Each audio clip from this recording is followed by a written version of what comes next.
Good morning, folks. Got a hell of a show for you today. A lot of happening, a little bit of breaking news to start with. So let's get at it. Fill your cups, grab your pen and paper for the round table at the end of the show, and let's do this.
Good morning, folks. We got a little bit of breaking news for you coming out of Poland. This is, to quote Joe Biden, this is a big effing deal, man.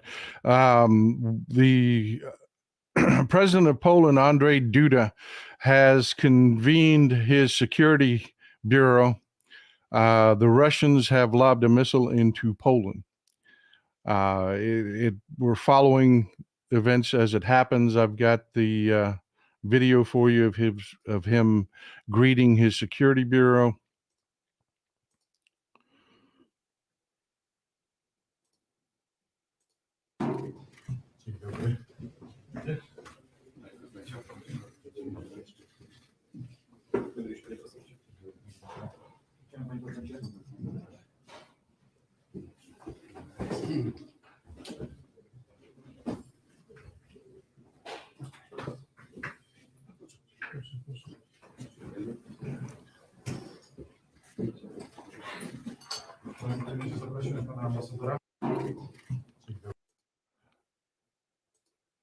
That's Andrzej Duda, the president of Poland. Last night, Russia attacked Kyiv again with cruise missiles. One of them, the Poles were tracking all of the incoming missiles. They've got modern technology. It's not quite as good as ours, but they do have good technology. And one of the missiles, either intentionally or errantly, overshot Ukraine and entered Poland's airspace because they were firing cruise missiles. And this is an assumption on my part because they're still tracking this thing down. Because they use cruise missiles, often those missiles will drop below radar capabilities, and they lost track of it over eastern Poland. So at this point, we don't know what it hit, what damage it did. But we do know that it was part of the attack from Russia into Ukraine. And the situation is hot, folks. It is really hot. I've told you in the past. Oh, man, I tell you what, I hope your coffee's as good as mine. Good morning, potheads. Whew, I needed that. The situation's really hot in Poland right now. I told you last year, Poland does not want to fight Russia in Poland. Poland understands that at the end of this war, if the outcome is not that Ukraine defeats Russia, Poland will fight Russia. They know they're next. They have made that decision. They understand it. They are operating from that position.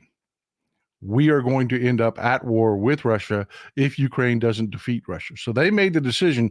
They really want to fight Russia in Ukraine, not Poland. So, yeah, Joe Biden has been holding on to, thanks for the support, September Bosch. I appreciate it. Has been holding on to Poland as hard as they can to keep them from escalating this situation. But Poland has been very, very more hands-on than any other country in aiding Ukraine.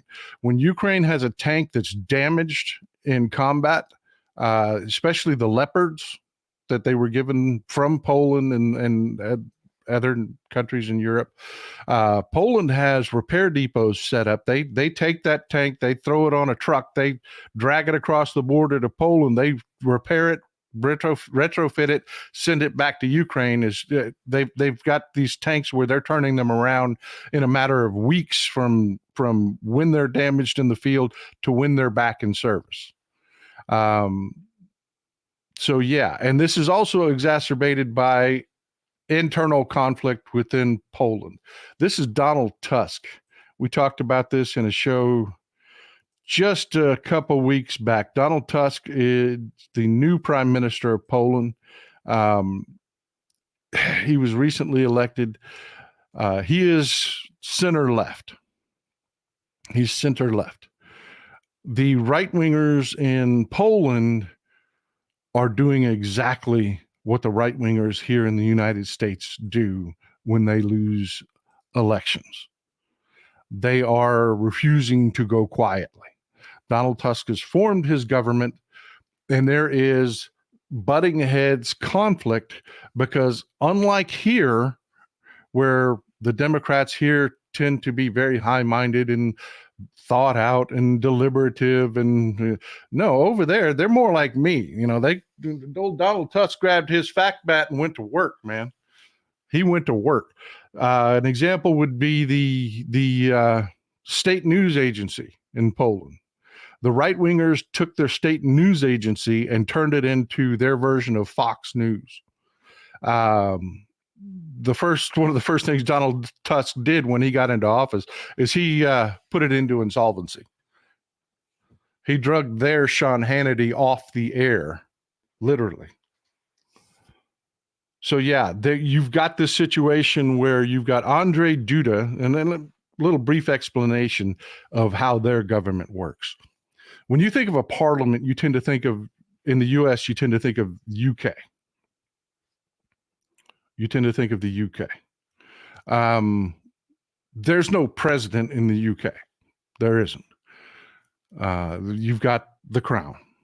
But the Queen, the King, Charles is more of a figurehead than anything. The government is run by the prime minister. They have parliamentary elections. Whoever wins the majority of the vote can form up the largest coalition. They get to name who are the ministers of the various departments. Unlike here in the United States, where we have more like a kingly president, except for the term limits and the limitations by the constitutions, we have a very king-like presidency here. The president is elected, and all of his people come in and they run the departments. It's run out of the executive. Poland has a bit of a crisis on its hands because right now they have a president, but they run it more like a parliament. So the prime minister, Donald Tusk, he's the one that's appoints the ministers to run the various departments. He's effectively running the government, but their president has a considerable amount of power. For instance, the military reports to the president. You notice that, Donald Tusk had a parallel meeting over this, but it was the military that showed up with Andre Duda, the president, because the president is the commander-in-chief there. And you have the right-wingers that are refusing to take the L and fighting their way out. So this is a hot political situation. And we have seen in the past people use war, because the Polish people, they are not fainting daisies. They are not. They're like Finlanders, man. They're like, bring it. Let's do this. Come on. You want a war, Russia? Come on. That's just the way they are. And this isn't like World War II. Everybody here in the United States, we don't study a lot of history here. So if you ask the average person about Poland in World War II, they're like, oh, they're weak and this, that. They are not weak people. They are not weak people. They have a history and a legacy of being warriors. In World War II, they were caught not funding their military. So technologically, they were fighting the Luftwaffe with biplanes, but they were fighting. I mean, they were not fainting daisies. They were not. So yeah, God, I love you people. Look at this right there. Boom. Leaping kitties, man. Throwing the facts out there. You people in the chat, I'm sitting there. The chat, forgive me. I look down a lot during the show because I'm reading your comments. You people are the best. I'm sitting here talking about what's going on in Poland. You people are running a parallel show in the chat, man. I love you folks for this, man. I really do. Best audience anywhere. God, I love potheads. So yeah, that's what's going on, folks. We've got a situation where we've got a political war. You got a political war going on in Poland between the left and the right. They are slugging it out, and then here comes Russia lobbing a missile into Poland, and both sides are like, yeah. I mean, it's this could get out of hand very quickly, and I promise you. Okay, take a breath. Most of eastern Poland is farmland. Most of eastern Poland is farmland. It is. So yeah, the likelihood that missile hit something is low, very low. But if it did, I mean, if it hit so much as a gas station, it is on. There will be troops, Polish troops in Ukraine tomorrow. Frickin' morrow. They want in this conflict badly. But like I said, take a breath. More than likely, this landed out in a field somewhere. The fact that it's been, 6-8 hours and we still haven't heard what it hit tells me it probably wasn't a casualty event that would have, resulted in the government being involved immediately. But yeah, they immediately called in their security bureaus and said, all right, let's do what are we doing? Where are we sending the troops? Let me know what's going on. Let's, where is everybody? Are we ready to go? Okay, we're ready to go. I mean, that was the response in Poland, folks. No kidding. And not only did this wasn't internally, they made a very overt show of this. The reason I have a video of Andre Duda convening his council, and there's also a video of Donald Tusk also convening with his ministers over this, is they made it public. They invited the press to come in and absolutely film this, let the entire world know this is our reaction. So yeah, to Poland.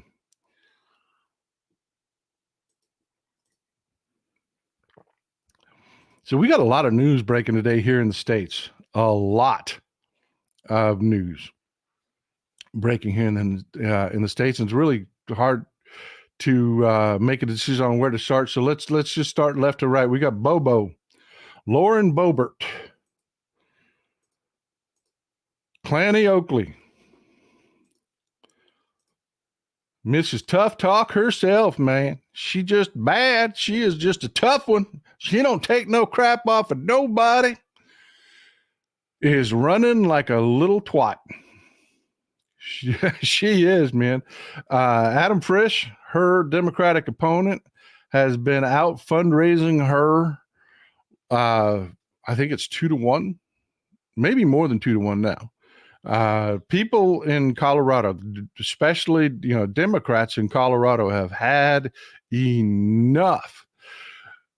And to top it all off, Clanny Oakley has been going to every church that would have her and pretending to be all pious. And she's been, no kidding, folks. There's video out there of her ministering at various churches. And then she gets caught, doing the handsy thing at a play for children. And even the right wingers are like, okay, we've had enough. We've had enough. So she's just not getting the support that she's going to need to get reelected. And that's a very, very big deal to Clanny Oakley, because this will be her third election. If reelected at the end of this term, she gets a pension. That's right. If Clanny Oakley gets elected to one more term, we pay her a pension. 6 years. That's what you got to serve in Congress to get full benefits and a pension. So she desperately wants to be reelected. And since it's not looking good, she has decided to bail on her district. This is Colorado's map. Go to the map. This is Colorado's map. What you see in purple here, the 3rd district, that is Clanny Oakley's district. That also includes Aspen, very left-leaning for Colorado. And Pueblo, very left-leaning. And then you have all this area out here, well, it's just Aspen and Pueblo, right? You know, dirt don't vote, people. Dirt does not vote.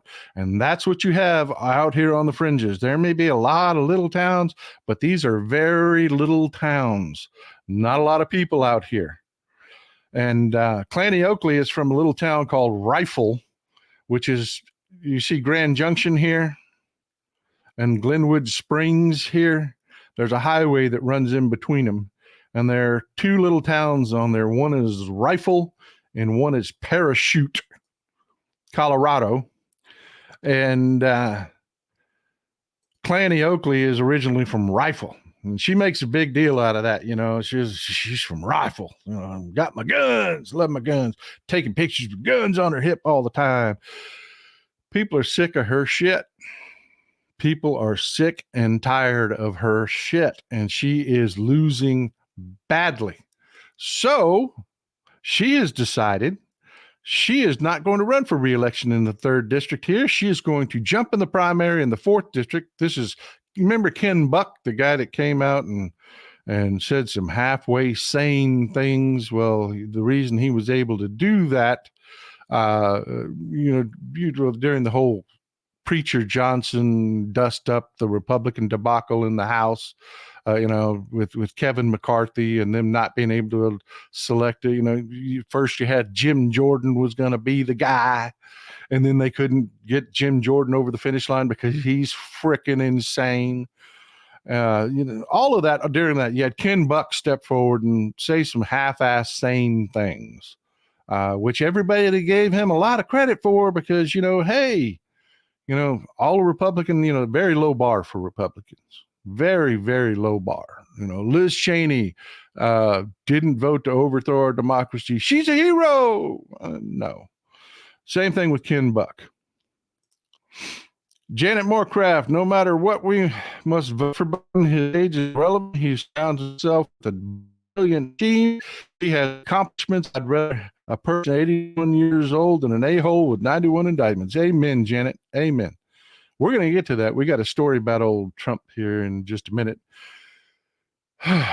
But yeah, that 4th district there, you notice there are no major towns, nothing written in large print here. It's all little towns. So Bobo thinks that she can pull one off there. She has no connections there. She's literally driving across the state to run in a district she doesn't live in, but it's Republicans. These are not bright people.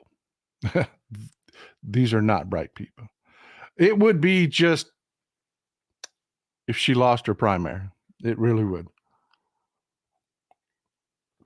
And we will see. It's too early to tell. She just announced this recently, so it's too early to tell what the reaction is in that district, how they feel about old Clanny Oakley jumping across the state to try to be their representative. But we shall see, and we will talk about it here. I promise you.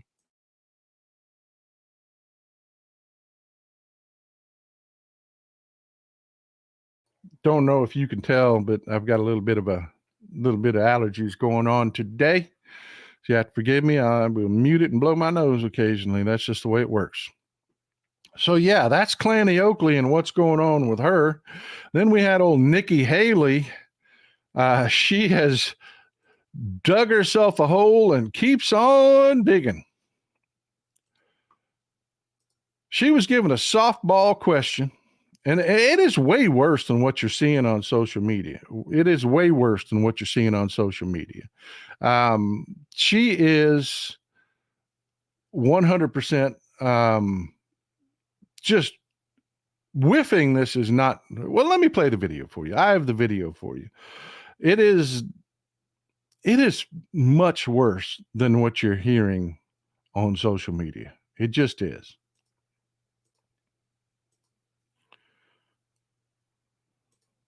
I got a clip from the Biden Harris HQ account on X-Chan. Please, what was the cause of the United States Civil War?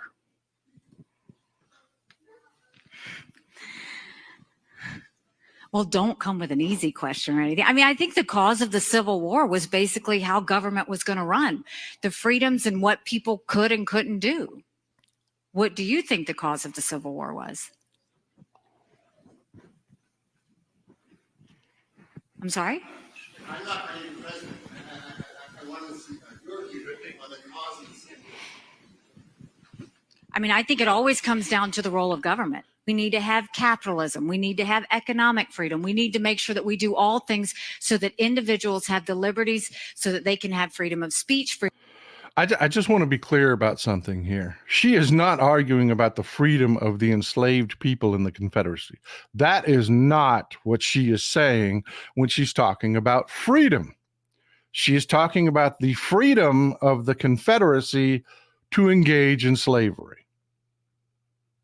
Yeah, let me continue. It gets worse. Freedom of religion, freedom to do or be anything they want to be without government getting in the way. Thank you. And in the year 2023, it's astonishing to me. You answer that question. And let me just add one more thing. The reason you know she's talking about the freedom for the South to engage in slavery is she talks about the government getting in the way. The government wasn't getting in the way of slavery. I mean, you know, like your ability to own slaves, it wasn't getting in the way of the slaves. No, the government was making the slaves free. It was telling you you cannot engage in slavery. That's what the government was doing. So when she talks about the government infringing on your ability, she's not talking about the government helping the slaves here. She's talking about the government infringing on the southern states' ability to own other human beings.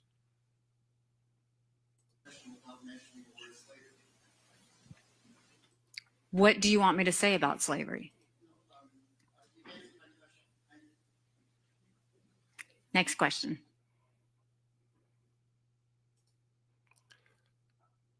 I want to play that last part again.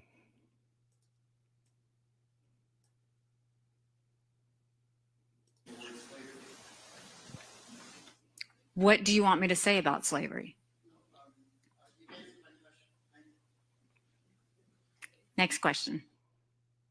Look at that frickin' smug smirk on her face when she's, next question. He wanted her to say slavery was wrong. Slavery was the cause of the Civil War, which it was. This woman is literally the most likely person to be their candidate once Donald Trump is convicted in 3 months. His trial starts in 3 months. It will be a 2-month trial, maybe. So by summer, Donald Trump will be convicted. He will not be their standard bearer. This is who's going to run the Republican Party. Right there.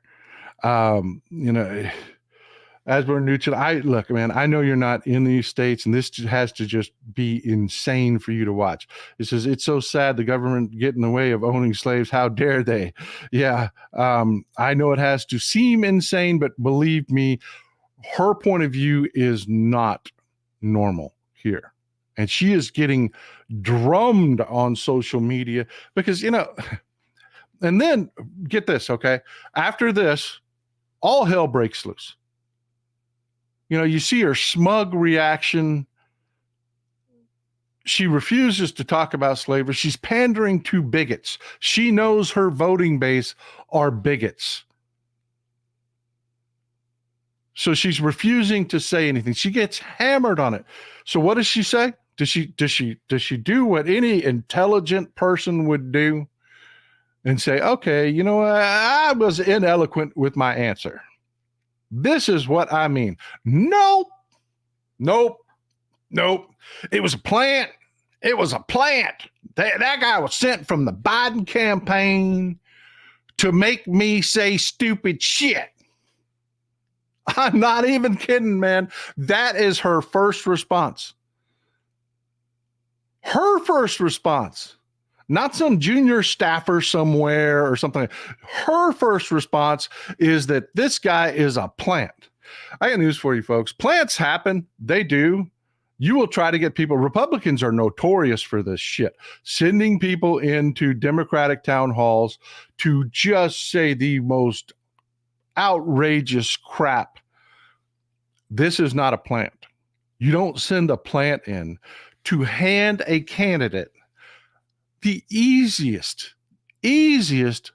of answers. What caused the Civil War? Slavery? Next question. That is not a plant. That is not, yeah, exactly. Joe the plumber, how many, went all over the damn country, every damn Democratic town hall. This idiot showed up and the corporate media put his face all over the place. This was not a plant.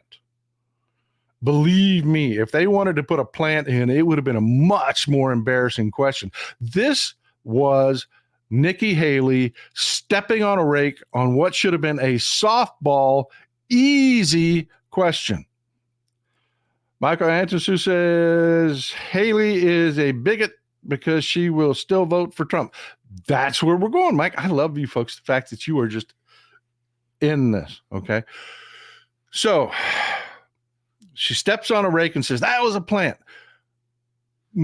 Great posts all over social media. There's one that just beautiful, shows Nikki Haley in the bottom of a hole with a shovel still throwing dirt out. They were just lambasting her for that stupid, idiotic response to something that should have been as simple as, I'm sorry, I was ineloquent with my answer. It was a question I wasn't prepared for. I was ineloquent. This is what I mean. It was caused by slavery. Over. It's over. Done. This is done. No, not a Republican. Not a Republican. Republicans cannot admit when they're wrong, and they know that their races, their voters, their base are racist assholes. They know who they are. That's why she said what she said. So her third response, happy Friday, Marcia. We made it, folks. It's Friday. We made it. We're going to survive to the weekend. Lucky Star says, Happy New Year, Mr. and Mrs. Texas Paul. Happy New Year to all. Happy New Year's to you, too. Happy New Year's to you, too. Thank you for the support.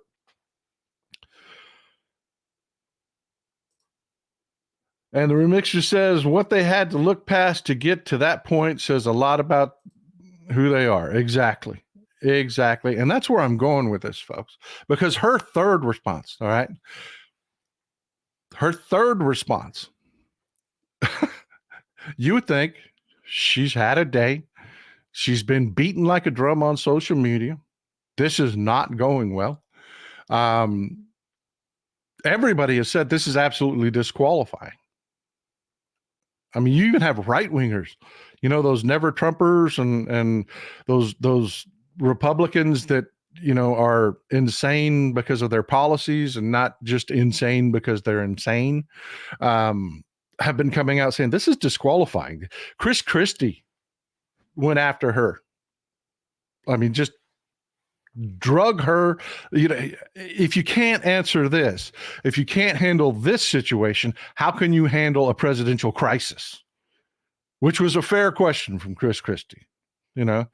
But no, after all of that, she has a chance. What does she do? She doubles down on freedom. It's about freedom. And she thinks she's being ambiguous enough to where she can imply it's freedom for the slaves. But we have you on video. We have you on video over multiple years giving the same answer. You do not talk about the freedom of the slaves when you mention freedom. You talk about the intrusion of government. And the only thing that government intruded on was your ability to own slaves. So we know what you mean when you talk about freedom. And this was her third bite at the apple. This is disqualifying. This is completely and utterly disqualifying. If you can't simply say, and exactly, Stephanie, freedom for the slaves, my ass, that is not what she is talking about. You can go back and look at her comments. She is talking about the Union government telling the Confederacy they can't own slaves, period.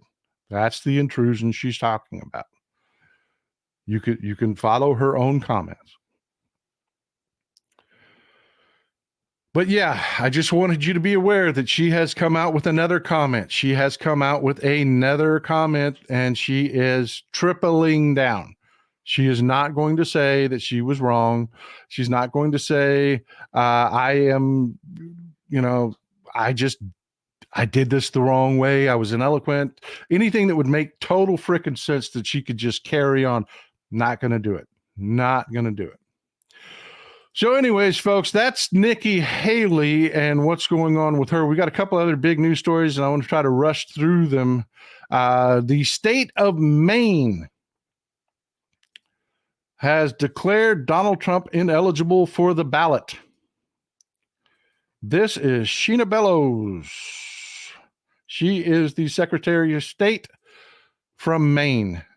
She received what's called a 336 complaint. That's where someone complains to the government that a candidate is ineligible. She reviewed the 336 complaint and said, yes, absolutely. According to Section 3 of the 14th Amendment, Donald Trump is ineligible because he engaged in insurrection. And immediately, Republicans have turned on all of their values and everything they've ever told us about government and are attacking Sheena Bellows. And what I mean by that is this. This is what you have heard out of every Republican child, because this is the starter cult induction right here. Is they take a teenager in high school and they tell them, we're not a democracy, right? They say democracy all the time. We're not a democracy. How many times have you heard this nonsense? How many times has this bullshit come across your social media? We're not a democracy. We're a republic. We are a republic. Ever wonder where that comes from? There's a video, folks, that they circulate. The white supremacy groups. This is one of the videos they share with their inductees also. You can tell how old this is. This guy's very well spoken. Don't get me wrong. Eloquent. Eloquent doesn't mean you're right. It just means you're well spoken. And this guy is wrong. You have to forgive me. This is a 3-minute video. I'm going to play most of it. So just stick with me. I want you to see and hear what they see and hear. And that's at the root of what the Republican response is right now. Periodically, by majority vote at the polls, select their rulers. All right, start over. A democracy is a political system in which the people periodically, by majority vote at the polls, select their rulers. The rulers then have absolute power to make whatever laws they please by majority vote among themselves. In a constitutional republic, the people also by majority vote at the polls. Now, I want to interrupt this occasionally because nothing what he says here is actually factual. What he defined is one type of democracy. There's an absolute democracy where you don't even have leaders. It's like every issue is voted on by the people. It doesn't function. You can't function a government that way. And then there's the type of democracy he's talking about, which is a representative democracy, where a purist representative democracy, where people vote on leaders and those leaders have absolute power. They just do. Again, not what we think of when we think of democracy. We think of repetitive elections and within frameworks. What we have here in the United States, which is a republic, but it's a democratic republic. We have repeated elections. Keep that in mind, that he's not playing honestly here. He's giving examples that aren't really legitimate examples. Select rulers who make laws by majority vote among themselves. But the rulers cannot make any laws they please because the Constitution severely restricts their lawmaking power. The ideal of a democracy is universal equality. The ideal of a constitutional republic is individual liberty. In this century, great strides have been made toward the goal of subverting our republic and transforming it into a democracy. The foremost tactic of the subverters is subversion of language. By calling America a democracy until people thoughtlessly accept and use the term, totalitarians have obscured the real meaning of American principles of government. Writers of the Constitution were anxious to safeguard liberty against dictatorship, monarchy they called it. But their Now, I just want you to get what he's laying down there, okay? The rest of the video is just more of this babble like this. But he just makes the point that democracy is fascism. Letting people vote is bad. Where have you heard that before? Where have you heard that before?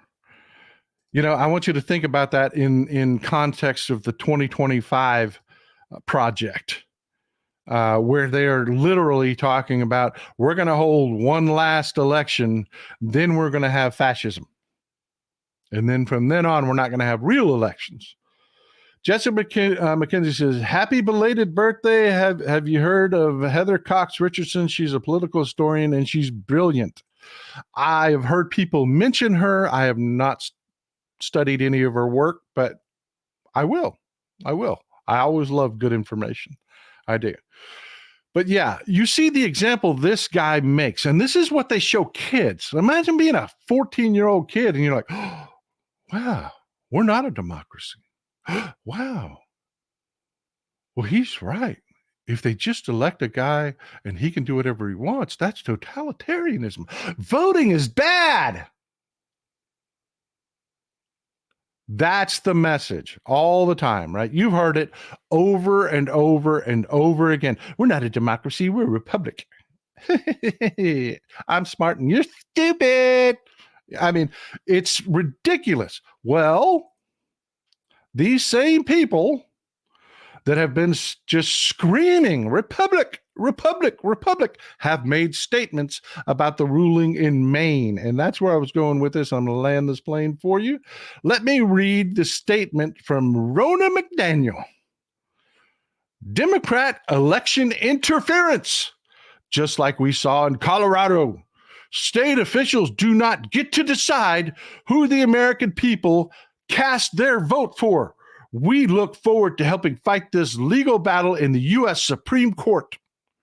Let me read that middle part again. State officials do not get to decide who the American people cast their vote for. Yeah, they do. Yeah, they do. You know why? Within the framework of the law, we are a republic. We are a democratic republic. And in a republic, those state officials get to make those decisions. Yeah.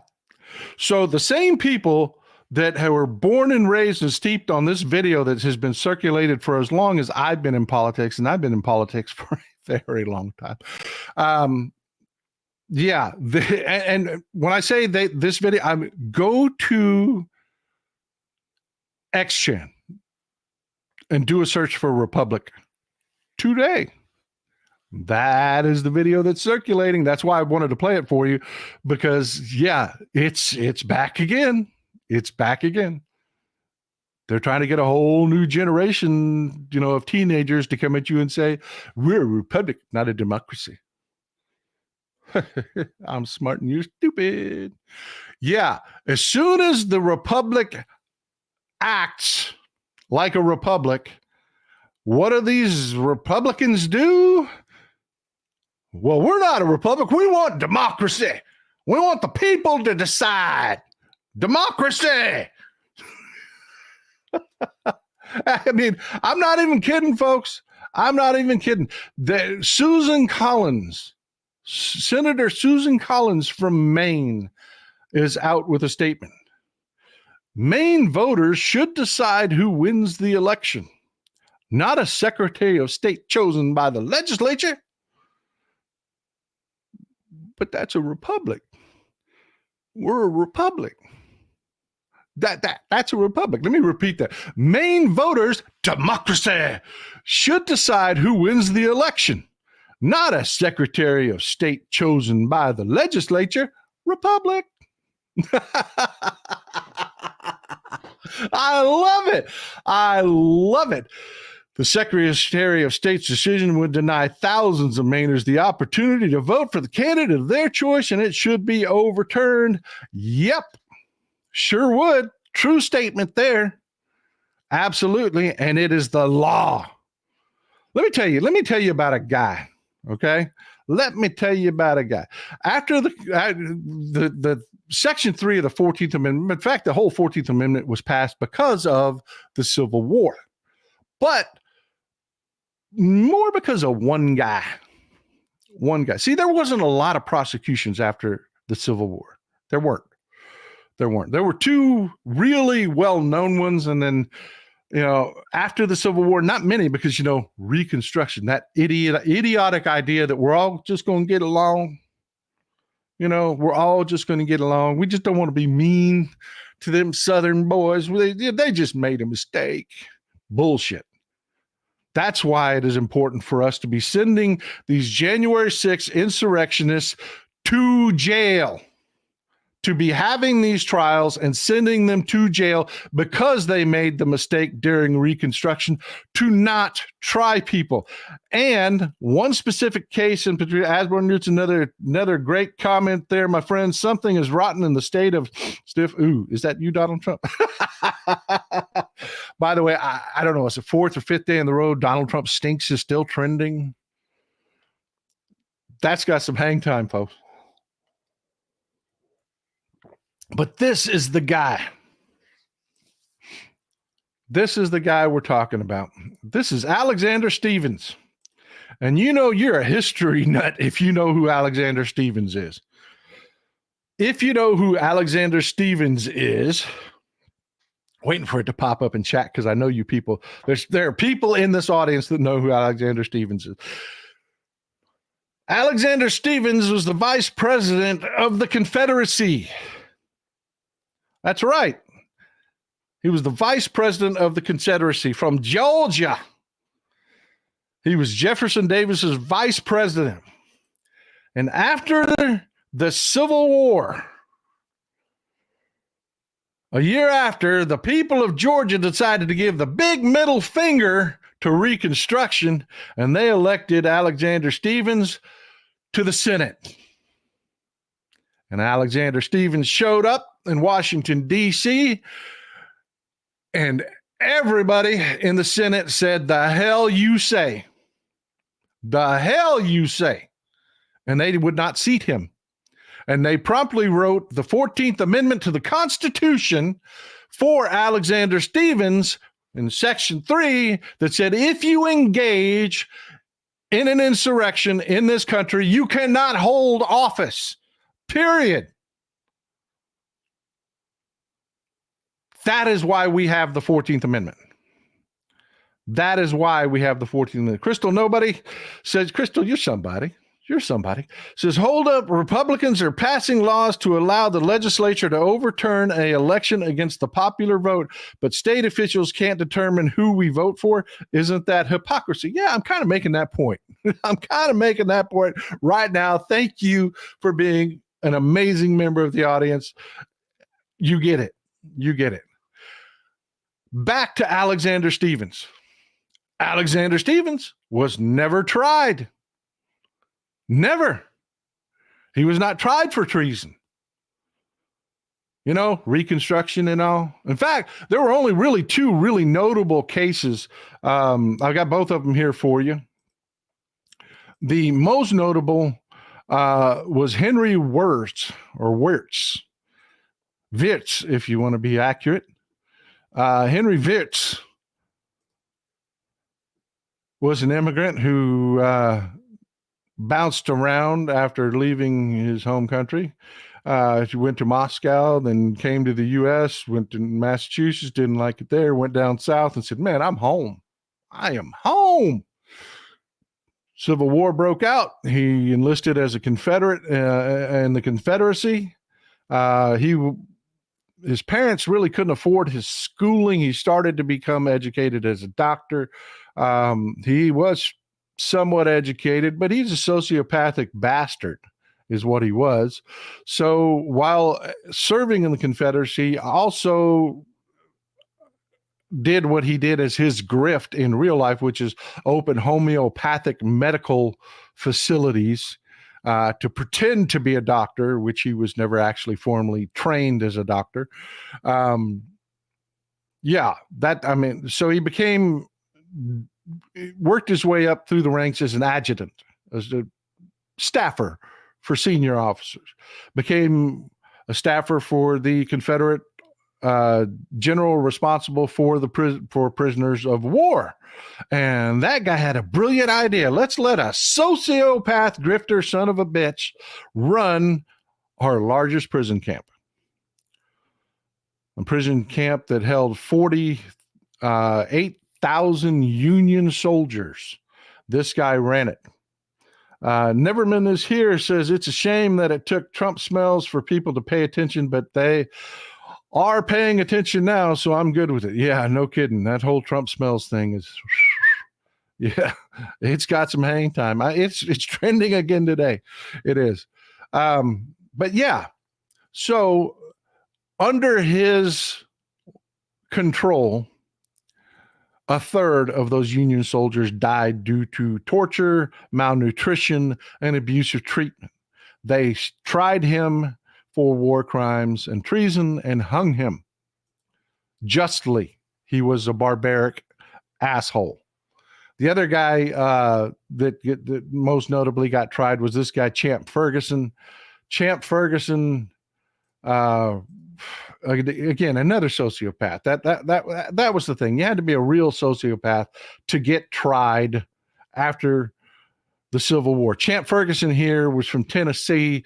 He was a Confederate loyalist, joined in the Confederacy, engaged in a guerrilla warfare campaign throughout Tennessee. Real hypocrite, because the guy, half his family was Union. I don't know if you know this about Tennessee, but Tennessee wasn't all in Confederate. They weren't.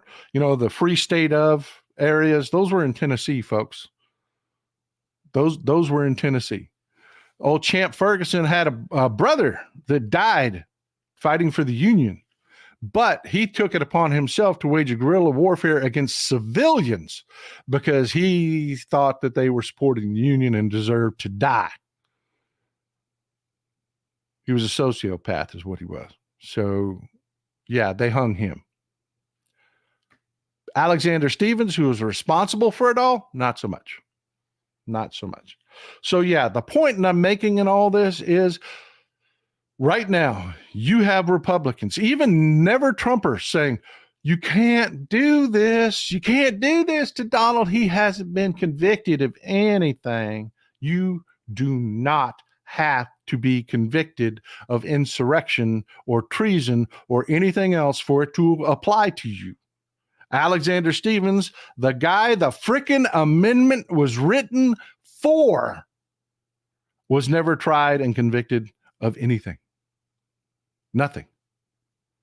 He was held for 5 months for treason, but they decided we're all just going to get along. We're going to have Reconstruction. We don't want them Southern boys to feel bad about this. Huge mistake. Huge mistake.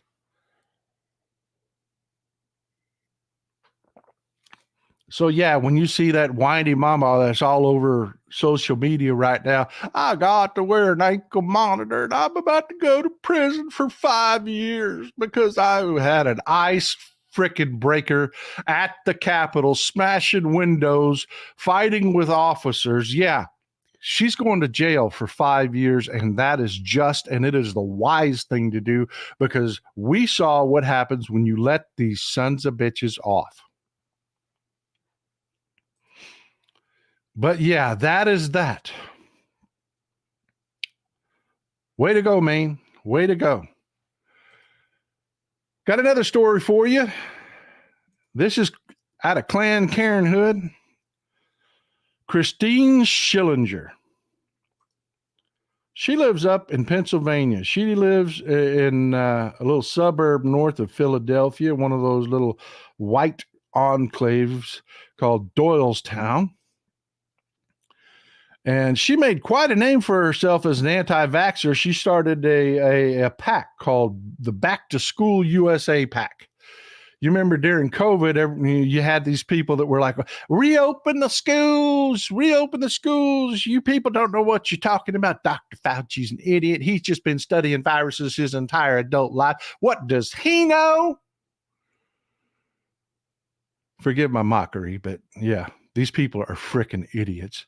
This woman, because MAGA are idiots and your uncle is an idiot, your crazy papa is an idiot, had people send her about $1 million, just shy of $1 million to her PAC.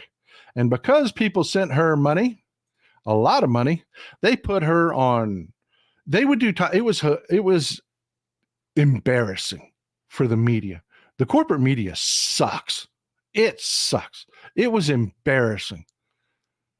They would have panels. They would have the CEO of a pharmaceutical company. They would have a professor that runs research departments that study zoonotic diseases. And then they'd have this idiot on the panel with them.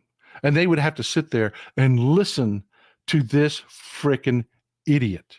And let me tell you what kind of person she is, because she has made the news, and it wasn't for her anti-vax bullshit. See, she went in and took that money and she funded a bunch of people to join the Planned Parenthood movement, and she funded the campaigns of about 100 people, like-minded people like her, to run for school boards. Yeah, she infected our school boards with these frickin' idiots. She did. Well, the police just had to come to her house for the 4th time this year. She decided to throw her 17-year-old daughter a party. Party! Apparently, this is pretty common in her house. The police reports say that the bar was stocked with Malibu rum and vodka. You know, that's what you want to give to people that can't really handle their booze, because you can buy that vodka that doesn't have a very strong taste but gets people really drunk. And you know how the kids love the coconut rum. Affidavits swear that she was doing shots. She was having everybody, all the kids at the party, do shots with her. Well, her and her boyfriend got into a fight, as drunk people tend to do. And one of the teenage boys, apparently got heated enough, one of the teenage boys interjected. And the boyfriend grabbed the teenage boy by the throat. And because the boyfriend was a drunk, the teenage boy was able to fight his way loose and ran around the kitchen, at which time her drunk mother punched the kid in the eye. Yeah. So the kid said, "Screw this noise. I'm out of here. You people are a bunch of drunks. I'm out of here." To which case, Clanny Oakley here, remember Clan Carenhood, not Clanny Oakley, that's Lauren Boebert. But yeah, she meets the kid in the foyer and tells him, "How dare you?"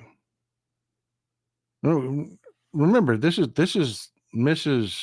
I've been on all these panels, and everybody, I'm the voice of reason when it comes to vaccines and all this other shit.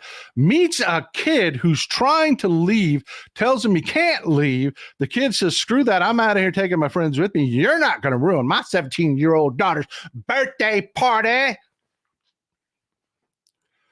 And punches the kid in the face 3 times. And all the teenagers around the kid that were leaving with the kid were like, had to fight her off. And they all left. And the cops got called. And what's beautiful about this is just breaking, so everything's not out yet. But there's video. You had a house full of teenagers with cell phones. There is video everywhere. Everywhere there's video. And dumbass Clarice Schillinger came out and denied it all. But there's video. There's video, folks. So over the next couple of weeks, you know what we're going to be talking about. We're going to have some really great video from a teen birthday party, boozerama, idiot with one of these moral pillars from the right, one of these people from Clan Carenhood that are the Carter says, "Oh God, I need a cigarette after this story, and I don't smoke." Yeah, one of the outstanding moral pillars of the community. We're going to have video of her punching a teenager in the face 3 times. And from what I understand, there's also video of the mom punching the kid. Woohoo! This is going to be fun. I tell you, these Republicans are crap. They really are crap. They just are. They're just lousy human beings. They always have been lousy human beings. Every time you get one of these people that claims to be the moral authority, it's always this. Always this. So I got one last story for you. We're about to bust over an hour, but this is a great story. I want you to hear this. This is getting no traction in the corporate media, but it is freaking huge. George Santos, boom, out the door. So they're holding a special election in about a month and a half to replace George Santos, and they're having another special election. Well, the legislature in New York passed a law, and Governor Hochul in New York signed it, making New York, I think it's about the 3rd state that has no excuse mail-in voting, which means you can vote by mail just because you want to.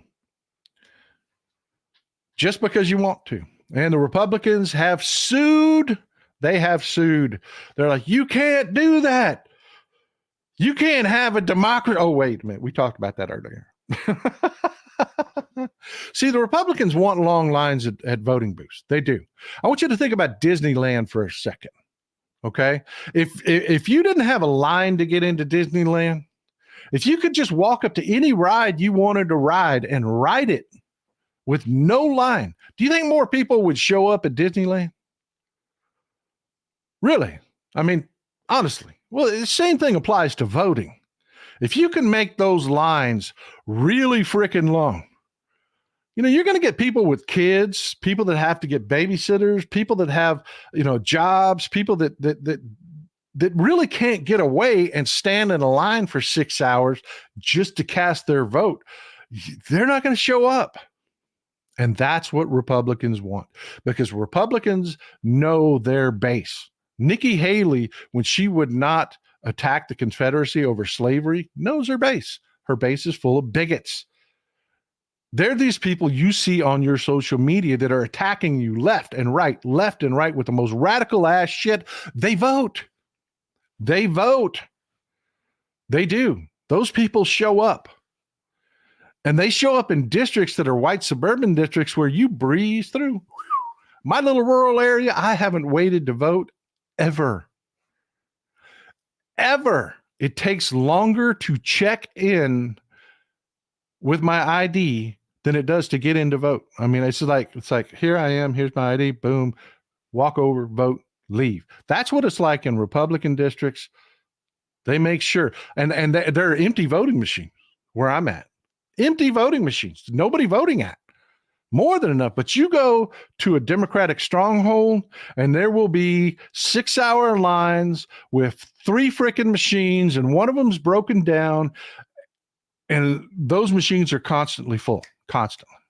That's what Republicans want. Well, New York said enough of that nonsense. We're going to do what Oregon does. We're going to have no excuse mail-in votings, and they passed the law. Problem is, there is a law, a part of the New York Constitution about mail-in voting. The New York Constitution says you have to be out of your county on election day.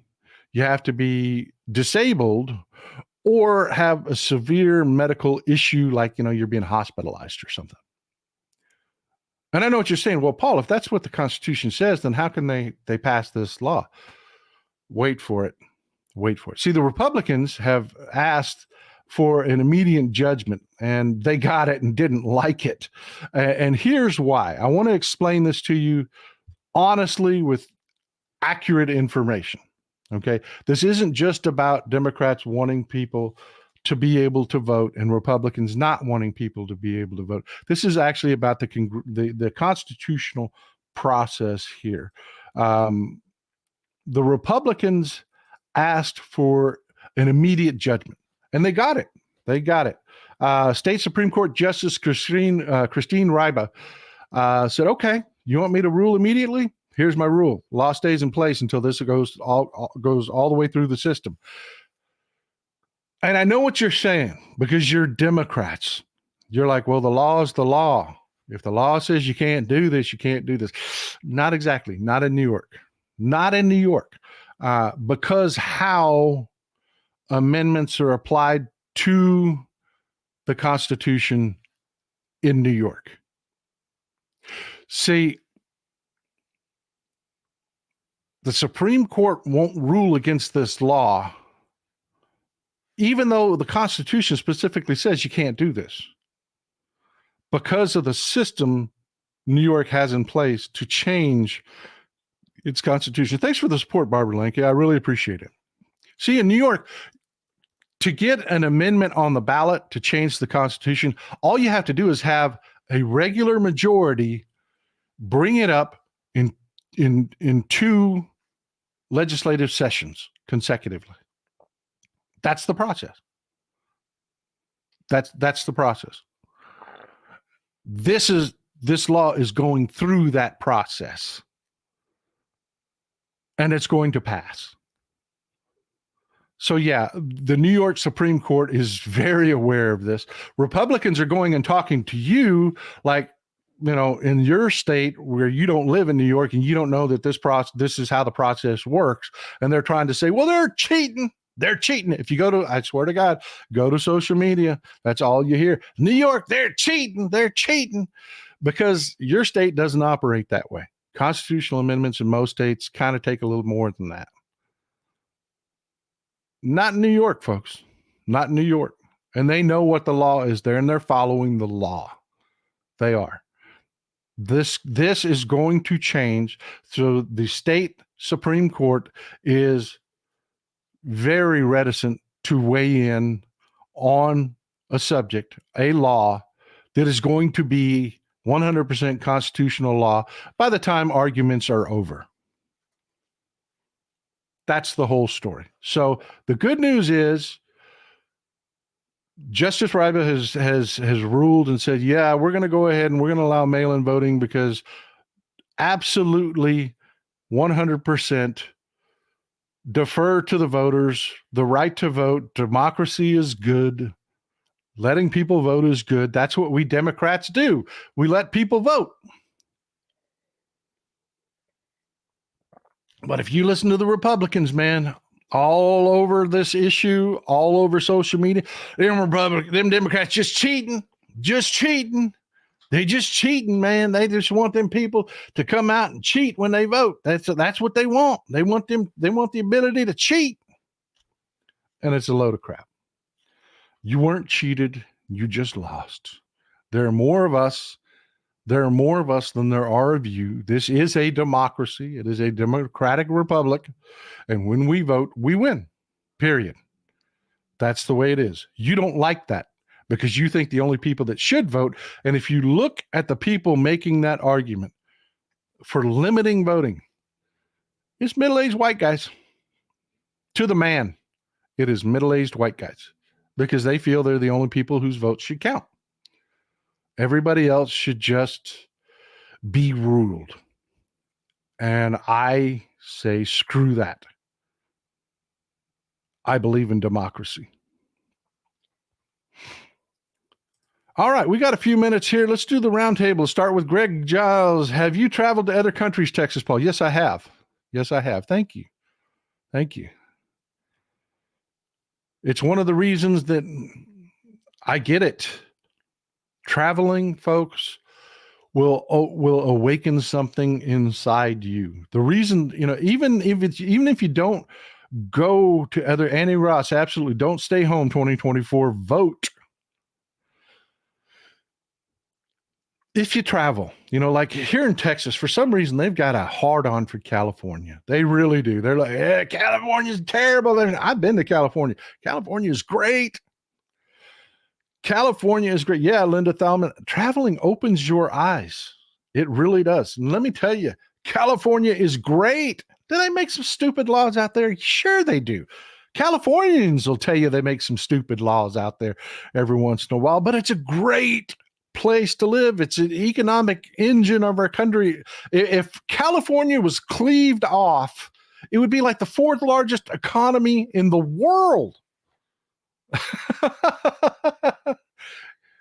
It's a great place. ET says, Happy New Year to all. Get out and vote and hit that like button. Yeah, folks, this is the last show of the year. Folks, 100%, folks. I love you, folks. That's not true. We're going to do a New Year's Eve show on Sunday. That's not true. I want you to have a Happy New Year, though, if you can't be with us. I really do. 2024 is going to be great. It's going to be great. But yeah, get out and travel. Get out and travel, especially internationally if you can. One of the first things that you learn is people are people.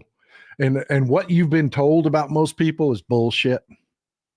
It really is. I was told by everybody in the world, growing up in Texas, you hear about New York and it's like, oh, you don't go to New York, you're going to get mugged, man. You're going to get some of the nicest people in the world. I mean, some of the nicest people in the world live in New York City. I am telling you, fast-paced town it is. I'll give you that much. But I tell you what, I remember I walked there. Let me tell you a story about DePaulo's cheese shop down in Little Italy. Oh, my hillbilly ass walks in there with Mrs. Texas Paul when we're in New York. And we're like, whoa, never seen anything like it. Never seen anything like it. You do not have anything where you live like DePaulo's cheese shop. You don't. They have every kind of cheese and sausage. And, just Nona's from Little Italy have been going to DePaulo's forever, and they demand good stuff. They do. And it's there. But I don't know. I don't know any of this. I don't. Gouda, yeah, I get it. Cheddar, yeah, I get it. But the 15,000 kinds of cheese they have there and the different manufacturers of the same exact cheese that they have there and the different sausages they have, I don't know crap about.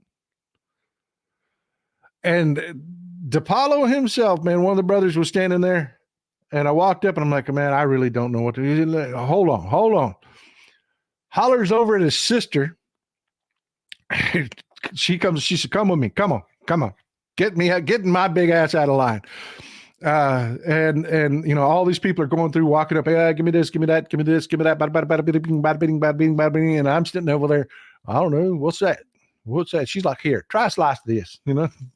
She went into Southern hillbilly mode with me. Try a slice of this. Yeah, try a slice of that. Try a slice. You want okay. Probably took us 20 minutes to get our order. In the meantime, 15 people have blazed through that line. But they were so patient, so kind. They really were. And that's the way all of New York was. They really were. I mean, they're moving, click, click, click, click, click, click, click, but they're not ugly about it. They're not. And the cab drivers will talk your leg off. The minute they find out that you're from the South, they want to talk. I don't think they have anybody else talk to them. You know, it's a great place. Travel. That's my point. You will be shocked at what you find when you travel.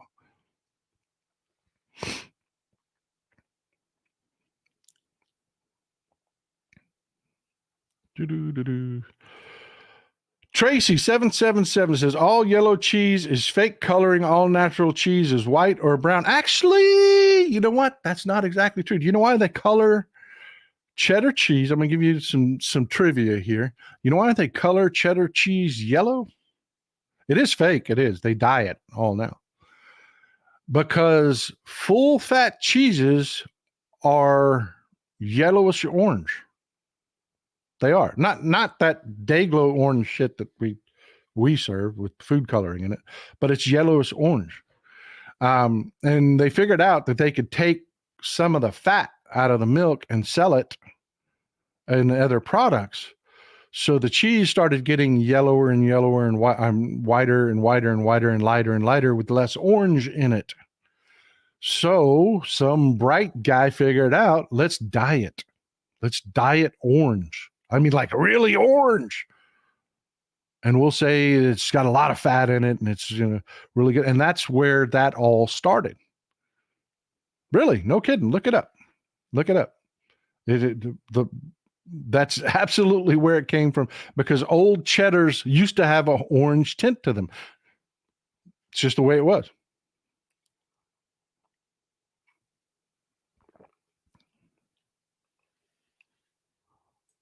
Yep, and most butter has water in it. There's actually a lawsuit right now going on, believe it or not. They're suing Sam's. A bunch of bakers got together and were suing Sam's because they were buying butter bulk from Sam's. And apparently Sam's put more water in their butter than most other places did. And it ruined a lot of these people's products. So there's actually a lawsuit over that.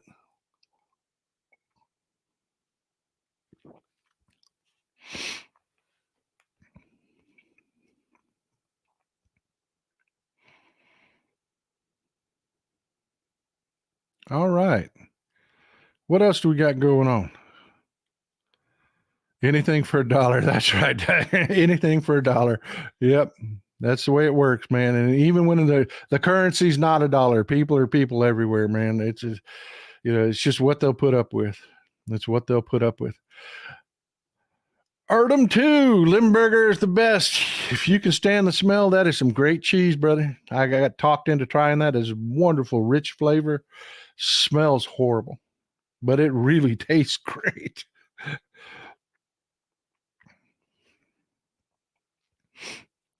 We got a question here. Cat Max says, Paul, should Jack Smith investigate Ron Johnson? I believe anyone involved in jail. Absolutely. I believe it is going to come. Here's the problem. We need to take a look at our justice system.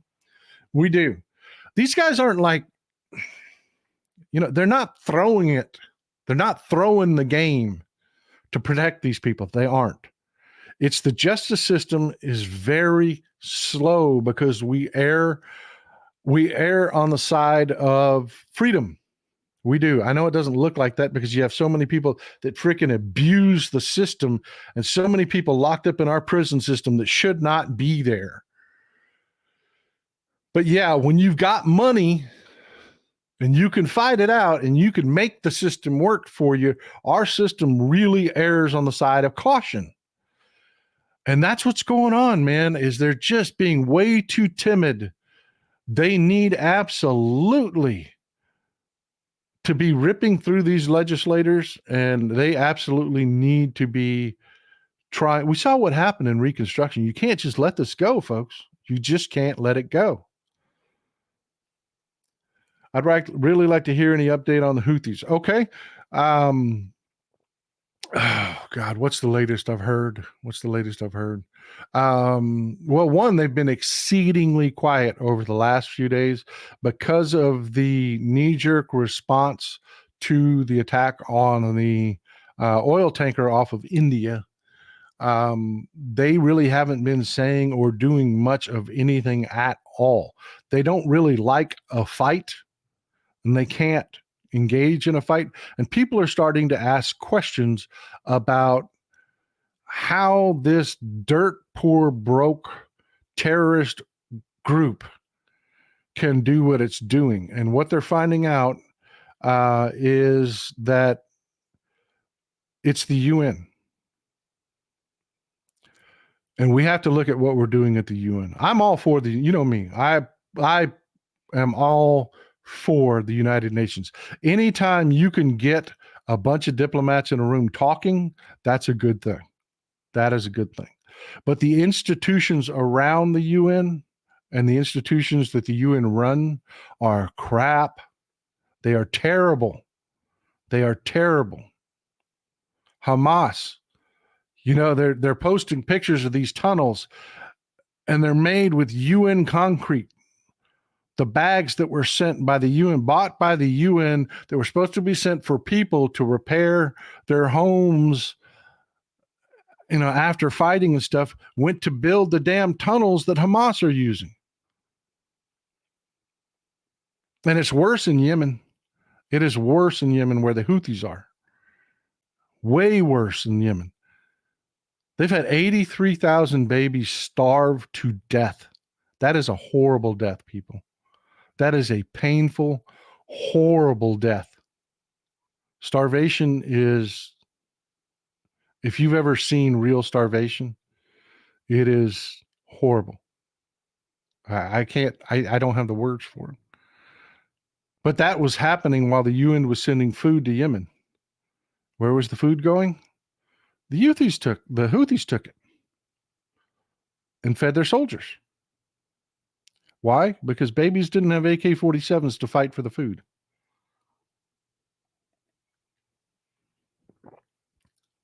So yeah, these programs are well intended, but they're not working as intended.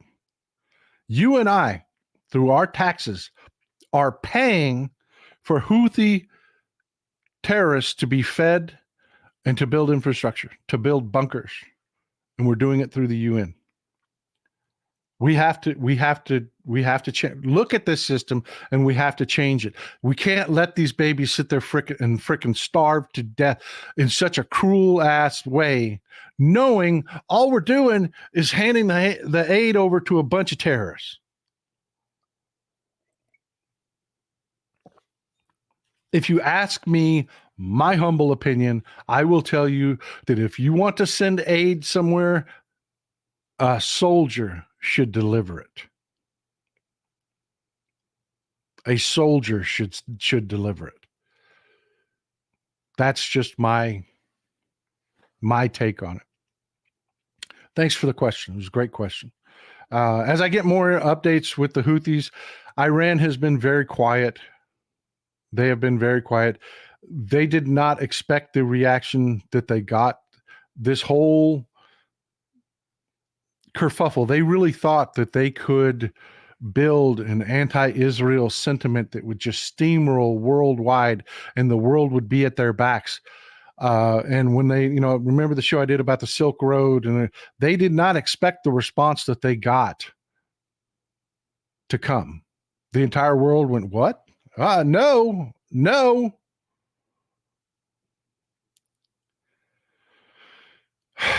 Yeah, Rachel Ramey, absolutely. And I don't care what side you're in. Thank you for covering this. I'm more than happy to do it. I don't care what side you're on. It doesn't matter. It's irrelevant. I don't care if you're 100% on the end of the spectrum that's I'm pro-Israel, or you're 100% on the end of the spectrum that free Palestine. It doesn't matter, because the problem is still the same. The aid is not getting to the people. You can go see videos with your own eyes of aid trucks coming across the border in Rafah from Egypt with Hamas soldiers riding on them. There was a fight between one of Gaza's more powerful families and Hamas just last week, because that family said, look, we're going to feed our people. We're going to take some of this. And they ended up in a shootout.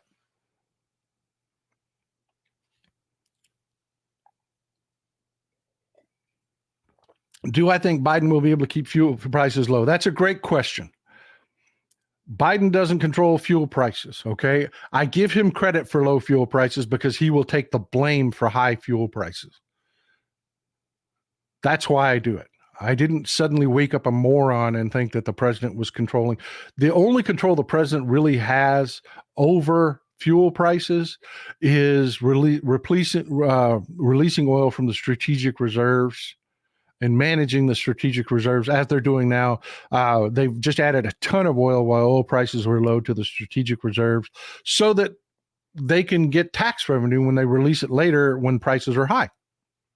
It's just a smart thing to do. He doesn't control it. And no, oil prices will not stay low forever. Actually, the oil companies control that. Never mind that the oil companies control that. The government doesn't stand over the oil companies and say, you must pump. It doesn't work. What they can do is they can say, if you don't pump, we're going to take your leases. They can do that. They can exert pressure that way. But that is like way down the road. Here's the thing. The stars have never aligned more perfectly for regime change in Iran.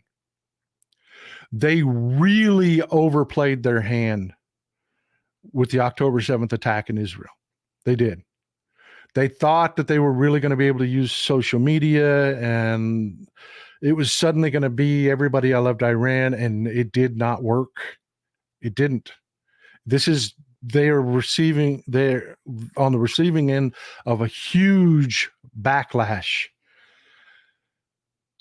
So yeah, that may happen. We may engage in regime change in Iran, because right now every first world nation wants it. They are sick of these religious fanatics being able to cause problems in world markets the way they have been, simply because they're in the right neighborhood and you have to sail past them. Everybody's tired of that. They are. If that happens, oil prices go up, because it disrupts the oil markets, and anything that disrupts the oil markets will make prices go up. Where are you taking questions from? Another app? I am taking questions from the live chat in YouTube and Twitch. Twitch both appear in the live chat, and Facebook appear in the live chat. So that's where the questions come from.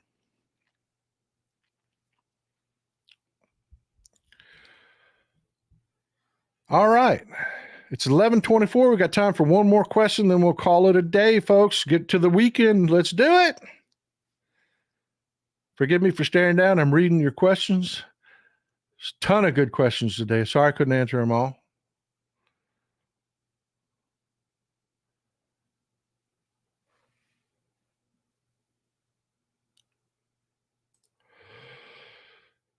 This is a complex question.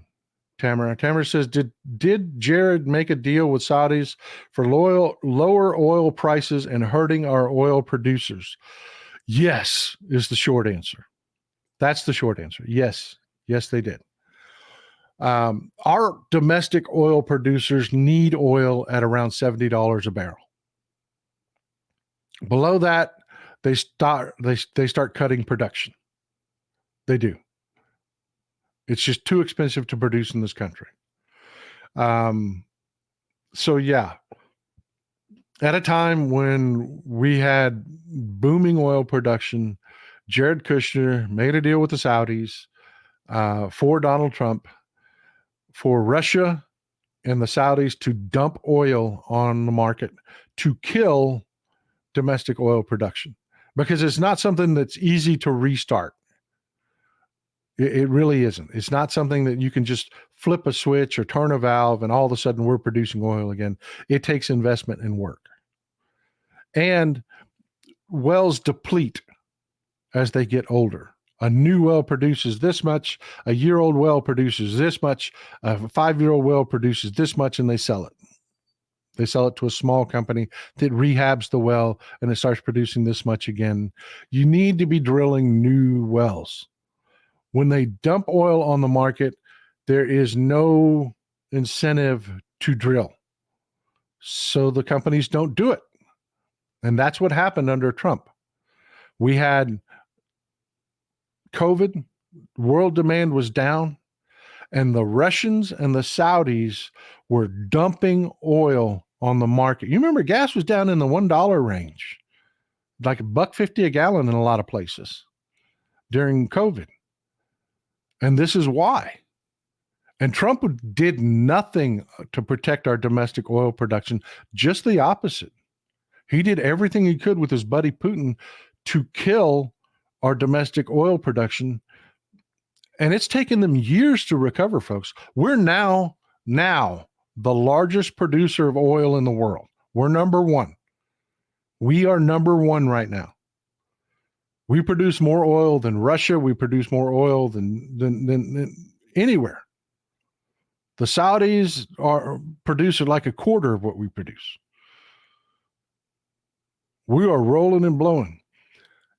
If the prices stay as low as they are, if you don't see about $2.50 gas down here in Texas, the domestic producers can't stay in the game. They can't. It costs more to do business here. Because in Saudi Arabia, they use Chinese slave labor. Yeah, the Saudis are like us. There aren't a lot of people that like to do really dirty jobs in Saudi Arabia, so they bring in Chinese labor to work in their oil fields. They do. They're service companies and they're all Chinese. So yeah, they can produce oil much cheaper than we do. Plus, they don't have workers' rights, workers' protections. You know, it's just the way it is, folks. I mean, some oil is cheaper to produce in different parts of the country. No, I'd love to tell you that it's all, I'm going to give Joe Biden credit. I am, because he will absolutely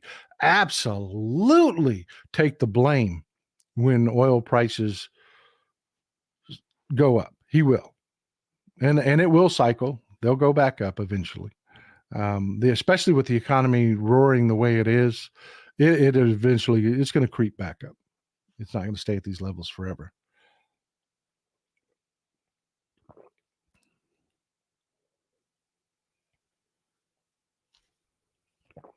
Keep in mind, though, that's with Russia's economy shut down.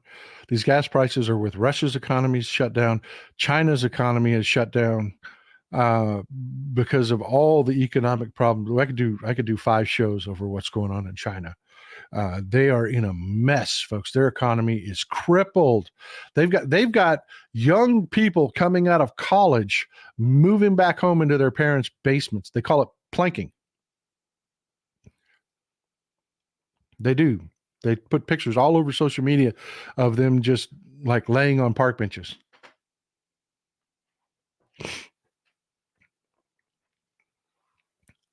So anyways, great question. It's 11:30. It's been wonderful spending time with you. I hope you've enjoyed the news today. I hope you've learned something new. Please hit the subscribe button. Please check out the Texas Paul store. We've got the new Cussin' Pond mugs there available for you. I love those mugs. My mobile Cussin' Pond. Everybody said they wanted a Cussin' Pond. Now you can have one. And hit the thumbs up button. Let's get this pushed up on the algorithm, get a lot of people watching it, expand the audience so that we can talk about things that are real, that are really going on, that you really need to hear, because, man, the corporate news media ain't going to do it.